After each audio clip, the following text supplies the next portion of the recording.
మూలిగే నక్క మీద తాటిపండు పడ్డట్టు ఓ పక్కన యుద్ధం కారణంగా ఇబ్బంది పడుతున్న ప్రపంచం మీదన కొత్త సంక్షోభం సృష్టించేందుకు చైనా ప్రయత్నిస్తోంది. ఫెర్టిలైజర్ ఎక్స్‌పోర్ట్స్‌ని ఆపేస్తోంది. దీని ఇంపాక్ట్ వచ్చేటప్పటికి ఆస్ట్రేలియా 80% యూరియా చైనా నుండినే కొంటుంది. ఇండియా వచ్చేటప్పటికి ఫాస్ఫేట్ చైనా నుండి ఇంపోర్ట్ చేసుకుంటుంది.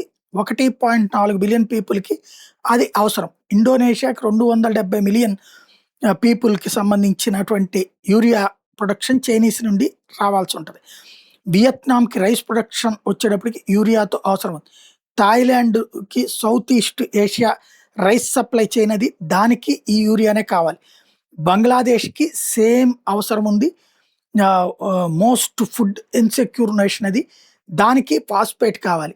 అది మొన్న ఆపేసింది చైనా. పాకిస్తాన్‌కి ఆల్రెడీ ఎకనామిక్ స్ట్రెస్ కాబట్టి ఫెర్టిలైజర్ షార్టేజ్ ఉంది. దానికి చైనా ఆపేసింది. మంగోలియా 98% ఫెర్టిలైజర్ చైనా నుంచినే కొంటుంది. ఇప్పుడు దాని మీద పూర్తిగా ఆపేసింది చైనా. అట్లాగే నికరగువా 80% సప్లై జరుగుతా ఉంటది.